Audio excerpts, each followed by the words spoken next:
We pivot right now. Anthony Landry from SEIU 888, please.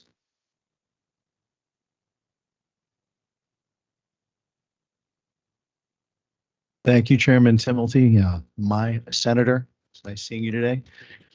Thank you, Chairman Gonzalez, members of the committee. Thank you for your time today. My name is Anthony Landry. I'm political director of SEIU 888. I'm also the director of Commonwealth 911 Peer Support, which provides crisis intervention and peer support services to 911 dispatchers in the state of Massachusetts. Before all of this, before I became political director, I was a 911 dispatcher in the city of Boston for close to 20 years. I had the honor of serving the community, fielding some life-changing calls, including one that involved my own mother. Called 911. She had a gun put in her face while at a gas station.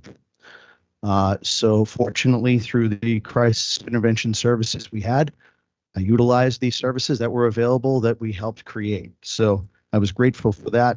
I also proudly served as a dispatcher for the Boston Marathon manhunt for 16 hours in the overnight shift to try to bring them to justice. And we are grateful for the results of that. I'm here today to speak on behalf of Bill S.1586, a bill to bring public safety dispatchers and public safety telecommunicators to the same internal benefits as other first responders. The job has dramatically changed since it started in the late 1960s, even so much since 2000. What was once a computer screen and a handheld phone has now turned into 7 computer screens, and the ability to actually now text a link to callers where you can view firsthand the incident taking place. This is going to dramatically affect the recruitment and retention that we are already having crisis level problems dealing with.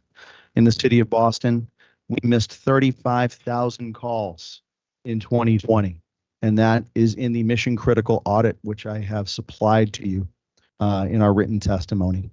And we all know that since 2020, Senator Moran, Representative Dodd also mentioned the issues that we're having with recruitment and retention in general, but ground zero for this is in your 911 comm centers. The city of Boston last year was so desperate, they actually reached out to myself and the civilian director of Boston 911 to try to come up with a short-term, interim, and long-term solution for the recruitment retention issues. We all know municipal workers, they feel like they hit the lottery in order to get their pension. But the problem is in 911 that the resources have not been there, and it's been looked at as a secondary complementary position to first responders for far too long. In my 20 years there, out of 130 former coworkers, only 5% were able to stay until get their full pension. The turnover rate is astronomical. People with 15 to 20 years of service are now looking at this as a dead end, and they're actually resigning now because they're working 90-hour weeks for 3 years straight.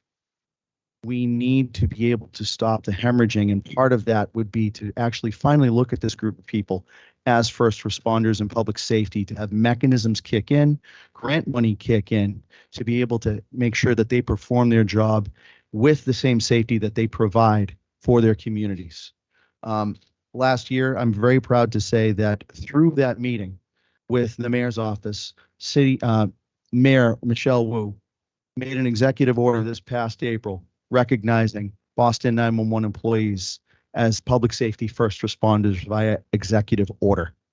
This is crucial because the fact is, as we stand here today, we are still short-staffed by about 38% for 911 call takers in Boston. These people are going through the ringer. And on top of that, in 2015, our Civilian of the Year, who helped save the life of Officer Moynihan, who was shot in the face during the line of duty, who created a clear path to ensure that he was able to get to the Boston Medical Center to receive the life-changing surgery that he received. She took her own life 2 months ago.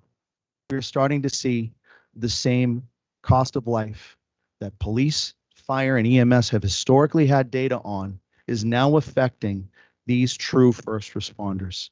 And as I sit here today, I ask you, please raise that ship. We're not asking for more. We're not asking for less. We're just asking for parity to be able to keep these people in the chairs, find a way to recruit people, and provide them the resources they so desperately need. Thank you for your time. Mr. Landry, first of all, thank you very much for your service.